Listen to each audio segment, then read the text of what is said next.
Hello दोस्तों, welcome to सान study. एक बार मैं फिर से सभी का स्वागत करता हूं सान स्टडी पर। दोस्तों, अभी तक आपने सान स्टडी को सब्सक्राइब नहीं किया तो प्लीज़ सब्सक्राइब कर लीजिए और बेल आइकन को दबा लीजिए।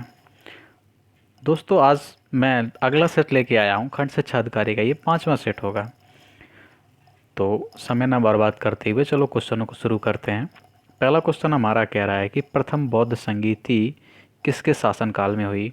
Option A Ajatashatru, option B Kanishka, option C Ashoka या option D Kalashoka.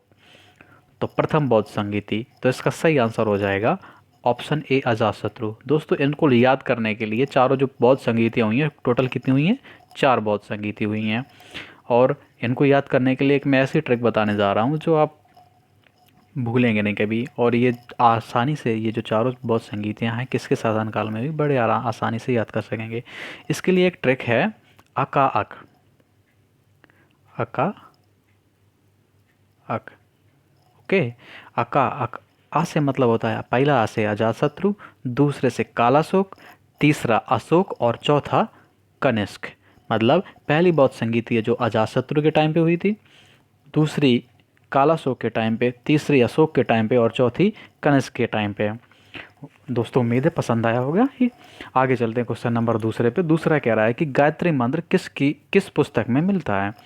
Option A उपनिषद में, ऑप्शन बी भगवत गीता में, या ऑप्शन सी ऋग्वेद में, या ऑप्शन डी यजुर्वेद में। तो इसका सही आंसर है ऑप्शन सी ऋग्वेद में। जो गायत्री मंत्र है वो ऋग्वेद में मिलता है, ओके। और जो ये गायत्री मंत्र है ये भगवान शिव यानी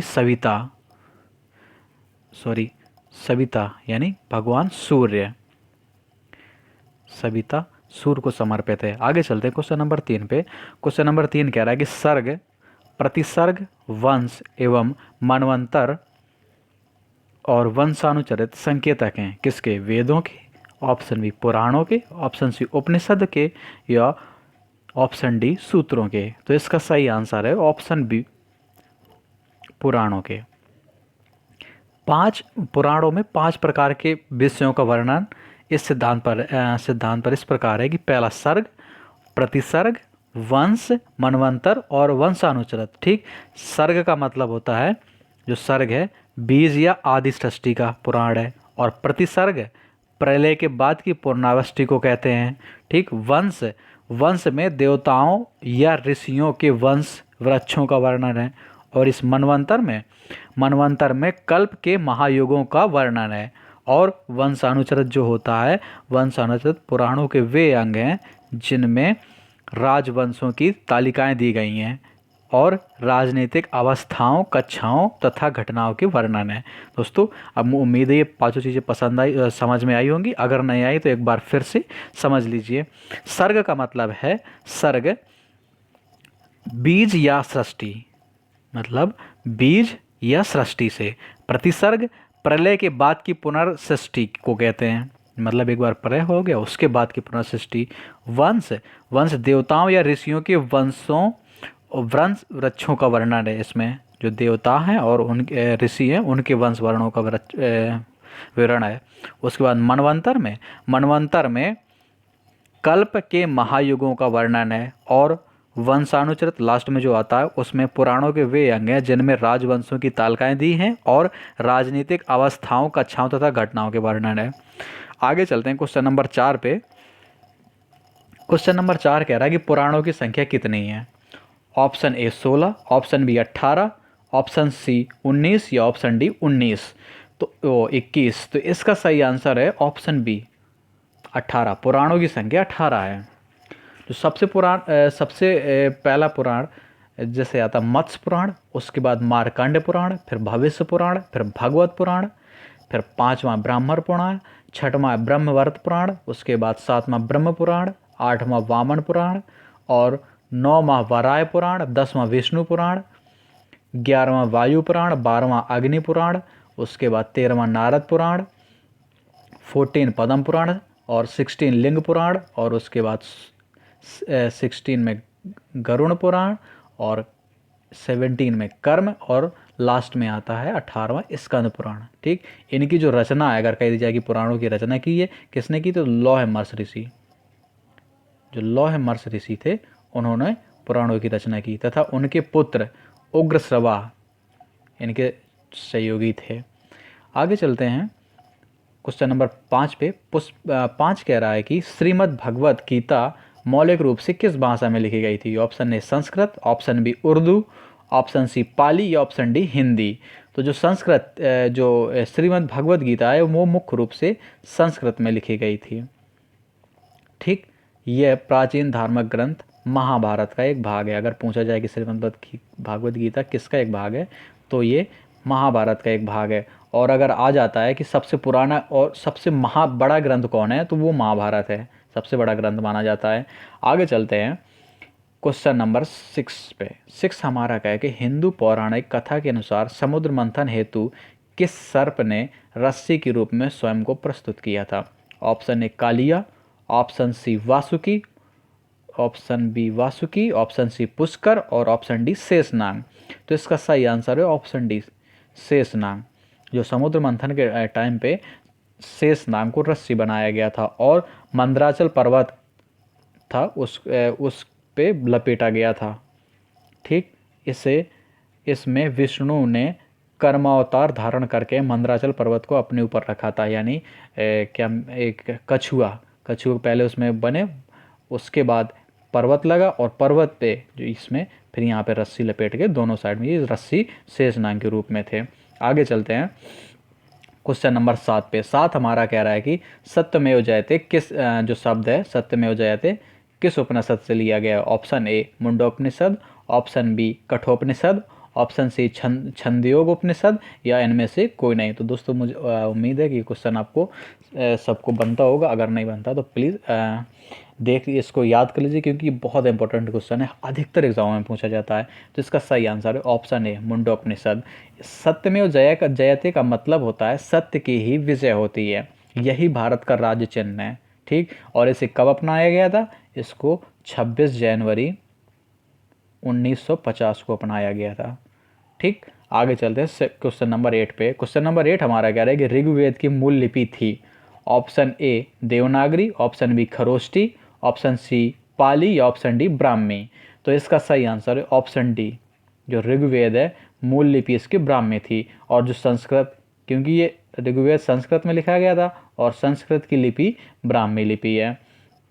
ठीक, आगे चलते हैं क्वेश्चन नंबर 9 पे। क्वेश्चन नंबर 9 हमारा कह रहा है कि अवेस्ता और ऋग्वेद में समानता है। अवस्था किस क्षेत्र से संबंधित है? जो अवेस्ता है यहाँ पे, सॉरी अवस्था की जगह अवेस्ता होगा। अवेस्ता किस क्षेत्र से संबंधित है? ऑप्शन ए भारत से, ऑप्शन बी ईरान से, ऑप्शन सी इजराइल से या ऑप्शन डी मिस्र से। तो जो अवेस्ता है वो ऑप्शन बी ईरान से संबंधित है।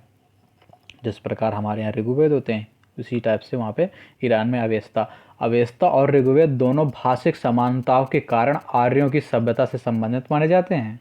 अवेस्ता ईरान के क्षेत्र से संबंधित है और ऋग्वेद हमारा भारत से संबंधित है।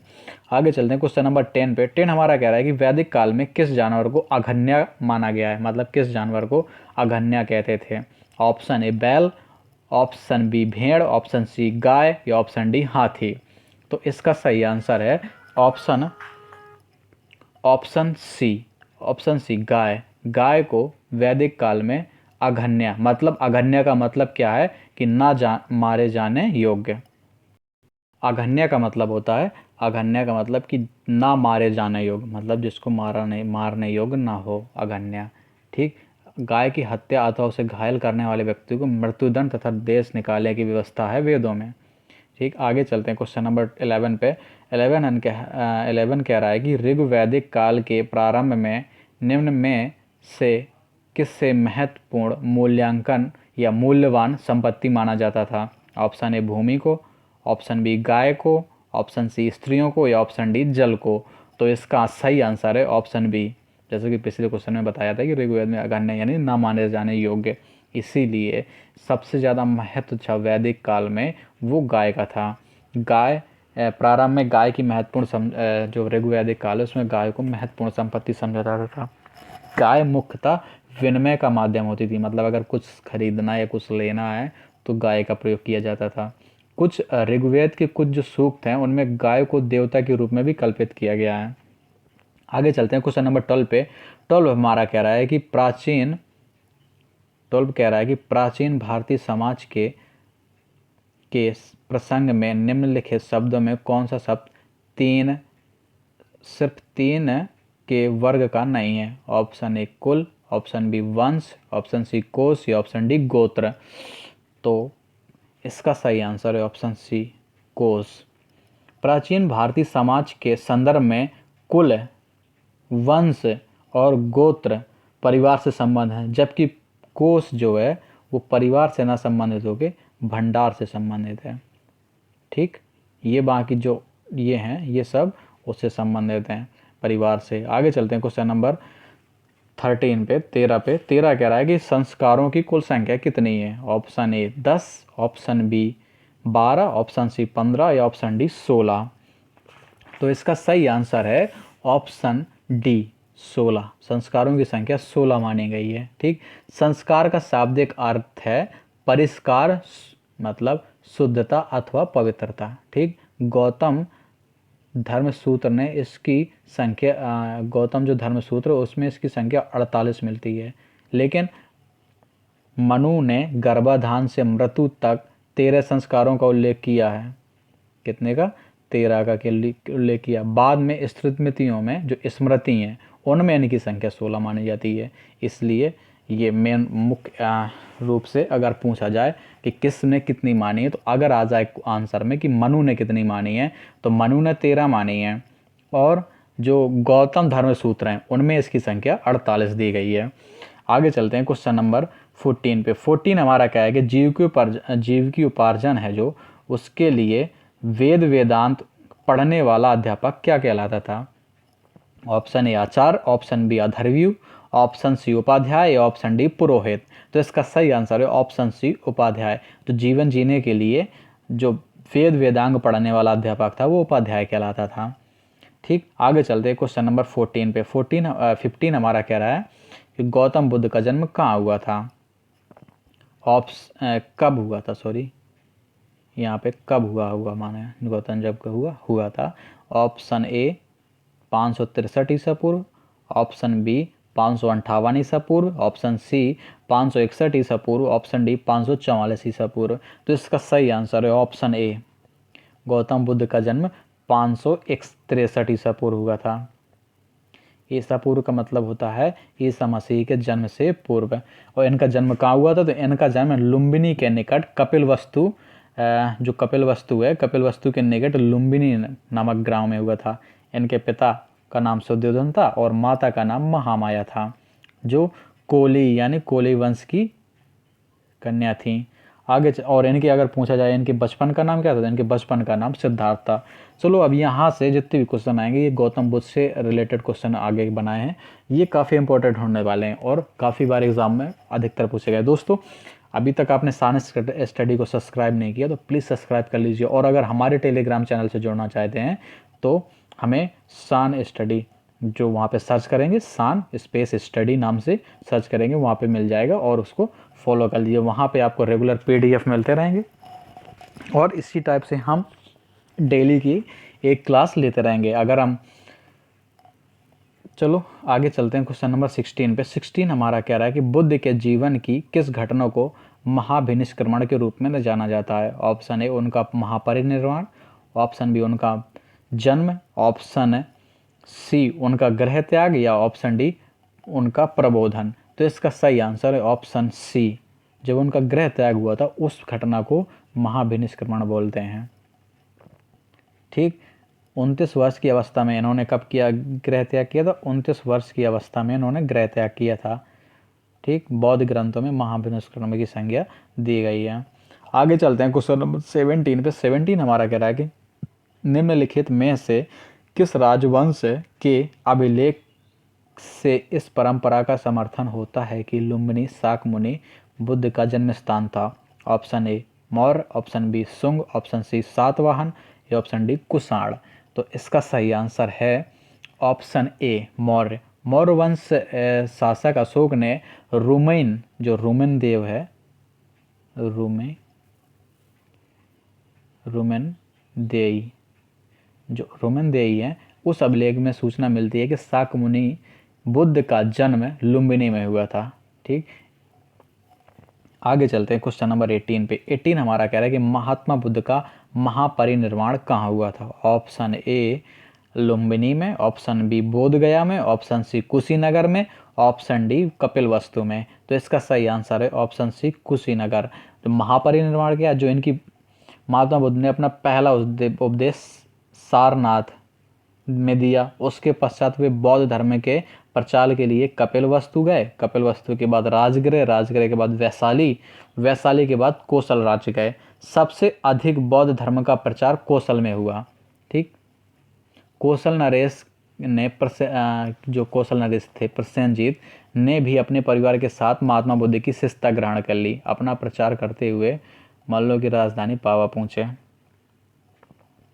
उसके बाद उस बुद्ध को, जो बुद्ध हैं, खाने दिया और रक्तिसार हो गया, भयानक पीड़ा उत्पन्न हुई। इस वेदना से वे कुशीनगर, कुशीनगर का मल्ल गणराज्य की राजधानी पहुंचे। यहीं पर 483, कब 483 ईसा पूर्व में इनकी मृत्यु हो गई। इसी चीज़ को इन्होंने महापरिनिर्वाण कहा गया। और जब उन्होंने गृह त्याग किया था उसका क्या नाम कहा गया था, महाभिनिष्क्रमण।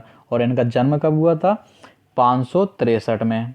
ये सब याद कर लेना, 563 में जन्म हुआ, 483 ईसा पूर्व में मृत्यु हो गई। जब उनकी मृत्यु हुई उस घटना को महापरिनिर्वाण बोला, और जब उन्होंने गृह त्याग किया तो उसको महापरिनिष्क्रमण बोला।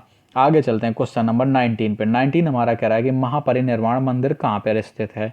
ऑप्शन ए कुशीनगर में, ऑप्शन बी सारनाथ में, ऑप्शन सी बोध गया में, ऑप्शन डी श्रीवस्ती में। तो इसका सही आंसर हो जाएगा ऑप्शन ए। पिछले क्वेश्चन में बताया कि कुशीनगर में उनकी मृत्यु हुई, इसीलिए वहाँ पे इनका महापरिनिर्वाण मंदिर बनाया गया था। आगे चलते हैं क्वेश्चन नंबर 20 पे। 20 कह रहा है कि महात्मा गौतम बुद्ध द्वारा अपने धर्म में दीक्षित किए जाने वाला अंतिम व्यक्ति कौन था। Option A Anand, option B Sariputra, option C Mogallan या ऑप्शन डी सुभद्र। तो इसका सही आंसर है ऑप्शन डी सुभद्र। अपने जीवन के अंतिम वर्ष में गौतम बुद्ध ने अपने शिष्य चंदू के यहाँ पावा पहुँचे। ठीक, यहाँ जो शुकर माधव है, भोजन सामग्री खाने के से इन्हें अतिसार रोग पीड़ित हो गए। फिर ये पावा से कुशीनगर चले गए और यहीं पर सुभद्र को उन्होंने अंतिम उपदेश दिया था। ठीक, आगे चलते क्वेश्चन नंबर 21 पे। 21 हमारा कह रहा है कि बुद्ध ने अपने जीवन के अंतिम वर्षा ऋतु कहाँ बिताई थी। ऑप्शन ए श्रीवस्तु में, ऑप्शन बी वैशाली में, ऑप्शन सी कुशीनगर में, ऑप्शन डी सारनाथ में। तो इसका सही आंसर है ऑप्शन बी वैशाली में। उन्होंने जो अंतिम अपनी वर्षा ऋतु है वो वैशाली में बिताई थी, लेकिन उनकी मृत्यु कहाँ हुई थी, कुशीनगर में। आगे चलते हैं क्वेश्चन नंबर 22 पे। 22 कह रहा है कि निम्नलिखित में कौन सा एक बौद्ध मत में निर्माण की अवधारणा की सर्वश्रेष्ठ व्याख्या करता है। ऑप्शन ए तृष्णा रूपी अग्नि का समन, ऑप्शन बी स्वयं की पूर्णता अस्तित्वहीनता, ऑप्शन सी परमानंद एवं विश्राम की स्थिति, ऑप्शन डी धारणातीत मानसिक अवस्था। तो इसका सही आंसर है ऑप्शन ए तृष्णा रूपी अग्नि का समन। इसका मतलब है बुद्ध ने निर्माण को मन की उस परम शांति के रूप में वर्णित किया है जो तृष्णा, क्रोध तथा दूसरी विषादकार मना स्थितियों से परे है। ठीक, आगे चलते हैं क्वेश्चन नंबर 23 पे। 23 कह रहा है कि अलार कलाम कौन थे। ऑप्शन ए बुद्ध के शिष्य, ऑप्शन बी प्रतिष्ठित बौद्ध भिक्षु, ऑप्शन सी बुद्धकालीन एक शासक, या ऑप्शन डी बुद्ध के एक गुरु। तो इसका सही आंसर है ऑप्शन डी, जो अलार कलाम थे बुद्ध जी की एक गुरु थे। ठीक, महाभिनिष्क्रमण के बाद ज्ञान की खोज के लिए महात्मा बुद्ध अलार कलाम के आश्रम में पहुंचे। वहां उन्होंने दीक्षा ली। कलाम के आश्रम में उन्होंने तपस्या की, किंतु इससे बुद्ध संतुष्ट नहीं हुए थे। अलार कलाम सांख्य दर्शन के आचार तथा अपनी साधना के लिए विख्यात थे। आगे चलने क्वेश्चन नंबर 24 पे। 24 हमारा कह रहा है कि बुद्ध ने सर्वाधिक उपदेश कहाँ दिए। ऑप्शन ए वैशाली में, ऑप्शन बी श्रीवस्ती में, ऑप्शन सी कौशाम्बी में, ऑप्शन डी राजगृह में।